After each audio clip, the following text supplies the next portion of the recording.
ये क्लास 10 की वर्कशीट आ गई है। वर्कशीट नंबर 11 बेटा, तारीख है 29 जुलाई 2020।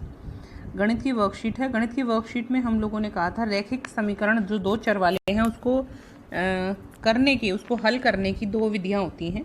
एक विधि थी प्रतिस्थापन विधि, जो हम इससे पहले वाली वर्कशीट में कर चुके हैं। आज हम करने वाले हैं दूसरी विधि, जिसको हम कहते हैं विलोपन विधि। विलोपन विधि का सीधा सा फंडा होता है। उसमें क्या होता है, हम लोग x और y में से एक को काट देते हैं, सिर्फ y को रखते हैं, या फिर y को काट देते हैं, x को रखते हैं, ताकि हमारे पास कंफ्यूजन ना बचे, और एक का हम विलोप कर देते हैं, इसलिए हम लोग इसको विलोपन विधि कहते हैं। दोस्तों, मैंने एक फिल्म देखी। फिल्म के हीरो को एक मशीन मिलती है जिससे वह गायब हो सकता है, वह किसी को भी दिखाई नहीं देता, वह समाज से भ्रष्टाचार विलोपित करने का प्रयास करता है, समाज के बुरे तत्वों को सबक सिखाता है। हा, हम भी योज्य प्रतिलोम द्वारा संख्याओं को विलोपित कर सकते हैं। 4 - 4 0, 12 - 12 0, -9 जमा 9 0। हम समान पदों को भी विलोपित कर सकते हैं। 3x - 3x = 0, -4y + 4y = 0, -2x - -2x, तो माइनस प्लस हो जाएगा, यानी -x + 2x = 0। यहाँ पर क्या लिखेंगे जिससे ये 0 हो जाए? चलिए लिखना शुरू करते हैं। यहाँ पर क्या लिखने से ये 0 हो जाएगा? 3y - 3y करेंगे 0, 4x प्लस करना है तो क्या करें, -4 करते हैं, -4x, 4x + -4x, 2x - 2x = 0, 5x - 5x = 0, 7a - 7a = 0। ये ठीक है। अब हम चलते हैं आगे। वर्कशीट क्या कहती है? वर्कशीट कहती है विलोपन विधि। किसी एक चर के गुणांकों को समान बनाने के लिए दोनों समीकरणों को किसी अचर संख्या से गुणा किया जाता है, ठीक है, ताकि एक चर जो या तो x या y या जो भी है वहां पर चर, वो बराबर हो जाए, और इसको एक में से दूसरे में जोड़ा या घटाया जाए, और उस चर को वहां से हटा दिया जाए, विलोपित कर दिया जाए। अब जो बचेगी समीकरण, उसमें सिर्फ एक चर बचेगा, और उसका मान हम आराम से निकाल सकते हैं, और फिर जब एक का मान निकल जाएगा तो दूसरे का मान तो आराम से निकाल ही सकते हैं। यहाँ पर क्या करा जाता है, समान गुणांकों वाला चर होने पर समीकरण से गुणन की आवश्यकता नहीं है। हम किसी भी एक चर को विलोपित करने के लिए स्वतंत्र हैं, कोई भी हो सकता है, x या y। यदि एक गुणांक दूसरे का गुणज है तो केवल एक ही समीकरण को गुणा कर सकते हैं, दोनों को गुणा करने की जरूरत नहीं पड़ेगी। एक को गुणा करने से अगर काम चल रहा है तो एक को गुणा कीजिए, दोनों को गुणा करने की जरूरत पड़ रही है तो दोनों को कर दीजिए। चलिए एक एग्जाम्पल देखेंगे, उससे आपको सही समझ में आएगा। उसके बाद मैं आपको वर्कशीट के जहाँ पर एक्सरसाइज में दिए गए हैं वो करके दिखाती हूँ। यहाँ पर बेटा दो इक्वेशन आपको दी गई हैं। पहली इक्वेशन है 2x + 3y = 8, दूसरी है 4x + 5y = 8। यहाँ पर समझने वाली एक बात है, या तो x को गायब कर सकते हैं y को। अगर मुझे यहाँ से x को गायब करना है तो मैं ये पूरी इक्वेशन को 2 से गुणा करूंगी। तो यहाँ पर आ जाएगा 4x + 6y = 16। जब ये 4x आ जाएगा, उसमें से जब मैं ये 4x को घटाऊंगी तो ये इससे कैंसिल हो जाएगा। कोई दिक्कत समझने में? नहीं, समझने में कोई दिक्कत नहीं है। अब आगे चलते हैं। अगर मान लो आप y को विलोपित करना चाहते हो, आप चाहते हो कि y खत्म हो जाए, तो y खत्म होने के लिए देखो बेटा, यहाँ 3 है और यहाँ 5 है। 3 और 5 का एलसीएम निकाल के देखो, 15 आता है। तो यानी इस पूरी इक्वेशन को आपको 5 से गुणा करना पड़ेगा। उसके बाद क्या होगा, ये 10x + 15y = 40 आ जाएगा। नीचे वाले समीकरण में होगा 4x + 5y = 8। इसमें से ये घटाएंगे नहीं, नीचे वाले समीकरण में भी अभी दिक्कत है। नीचे वाले समीकरण में 5 है, हमें क्या चाहिए, 15। तो हम नीचे वाले समीकरण को भी 3 से गुणा करेंगे। 3 से गुणा करने पर ये 12x हो जाएगा, ये वाला 15y हो जाएगा, यहाँ भी और यहाँ भी। ये अगर हमें y को विलोपित करना हो तो ऐसा करना पड़ेगा, लेकिन हमें आसान रास्ता अपनाना चाहिए। यहाँ पर एक को ही गुणा करने से अगर काम चल रहा है, यहाँ पर सिर्फ इस इक्वेशन को 2 से गुणा करने पर काम चल रहा है, तो हम वही करेंगे जो आसान रास्ता है। हमने इसको 2 से गुणा किया पूरी इक्वेशन को, तो हमारे पास इक्वेशन आ गई 4x + 6y = 16, और नीचे पहले से लिखा है 4x + 5y = 8, ये लिखा हुआ है। चलिए आगे चलते हैं। हम क्या करेंगे, इसको इससे घटाएंगे। जब घटाते हैं तो नीचे वाली जो इक्वेशन होती है उसके सारे साइन बदल जाते हैं। समझिए इसको कैसे समझते हैं। एक बात यहाँ पर, ये इंपॉर्टेंट पॉइंट समझ लीजिए। 3 - 3 लिखा है, 3 - 3 लिखा है। ये प्लस का 3 था पहले, जब आपने माइनस लगाया तो ये किसका 3 बन गया, माइनस का। ये बात समझ में आई। एक और तरीका एग्जाम्पल लीजिए। यहाँ पर 5 था, 5 में से आपने -5 घटाया, यहाँ पर ये क्या था, माइनस था। जब माइनस का निशान लगा तो ये क्या हो गया, प्लस, क्योंकि माइनस माइनस क्या हो गया, प्लस। तो माइनस क्या करता है, निशानों को बदल देता है, प्लस होता है तो माइनस कर देता है, माइनस होता है तो प्लस कर देता है। यहाँ पर वो माइनस का निशान नीचे वाले सारे निशानों को बदल देता है। हर इक्वेशन में जिसमें भी आप माइनस करेंगे उसमें ऐसा करना पड़ेगा। और माइनस प्लस कैसे डिसाइड करेंगे, माइनस करेंगे प्लस करेंगे। देखिए बेटा, दोनों में 4x था, इसमें भी और इसमें भी।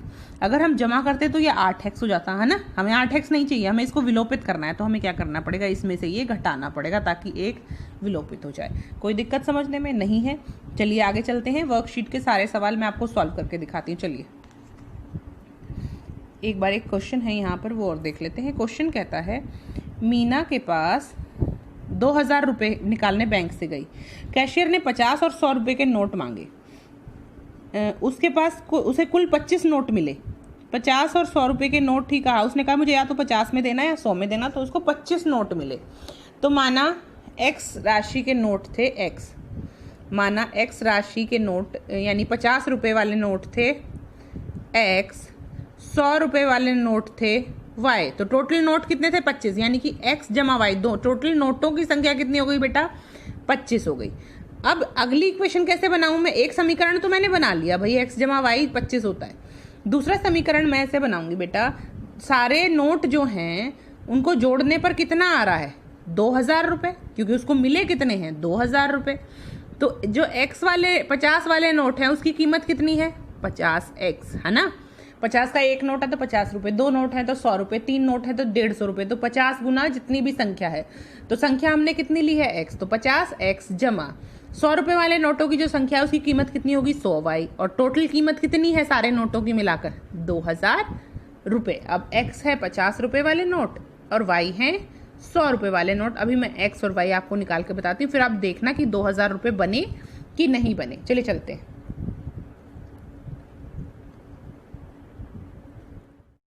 चलिए शुरू करते हैं। x plus Y is equal to 25, 50x plus 100y is equal to 2000। अब हमें एलिमिनेशन मेथड लगाना है या विलोपन विधि लगानी है, ठीक है। एलिमिनेशन या विलोपन विधि जो हमें लगानी है, अब हम लगाते हैं।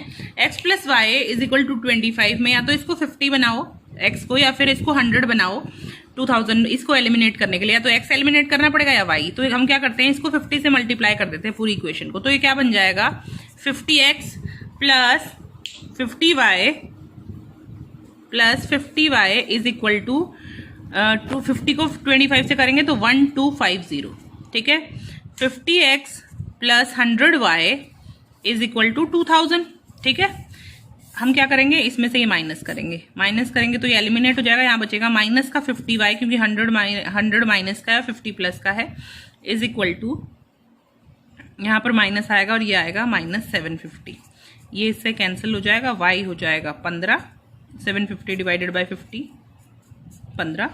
आगे हम करेंगे, अब हमें क्या लिखना है, x plus Y is equal to 25 है, तो यहाँ पर y हो जाएगा 15 और x हो जाएगा 10, ठीक है। ये क्वेश्चन हो गया। इसके बाद आते हैं 2 और क्वेश्चन हैं जो हमें पूरे करने हैं, उन क्वेश्चंस पर आते हैं। यही मेथड हमें अपनाना है, मेथड है एलिमिनेशन मेथड या विलोपन मेथड। चलिए चलते हैं।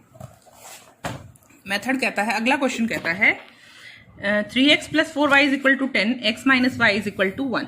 एलिमिनेशन मेथड विलोपन विधि लगानी है। इसको 3x बनाते हैं, इस वाले पोर्शन को 3x बना लेते हैं। तो इसको पूरे इक्वेशन को मैं 3 से मल्टीप्लाई कर दूं, 3x plus 4y is equal to 10, तो ये हो जाएगा 3x minus 3y is equal to 3। Multiply किया 3 से, बेटा इसको इसमें से माइनस कर दो, इसको इसमें से माइनस करो, ये कैंसिल हो गया। ये प्लस का निशान हो जाएगा, क्योंकि ये माइनस हो रहा है तो नीचे के सारे साइन चेंज हो जाते हैं। यहाँ कोई साइन नहीं था, प्लस था तो यहाँ माइनस हो गया, यहाँ माइनस था प्लस हो गया, यहाँ माइनस हो गया। 4 प्लस 3 7, y is equal to 7, 10 minus 3 7, तो y इज इक्वल टू क्या आ गया बेटा 1। और हमें क्या पता है, x minus Y is equal to 1 है, x minus 1 is equal to 1 है, तो x is equal to 1 plus 1 यानी 2 हो गया। ये हो गया। अगले क्वेश्चन पर आते हैं। 3y minus 5z is equal to 4, 9y minus 2z is equal to 7।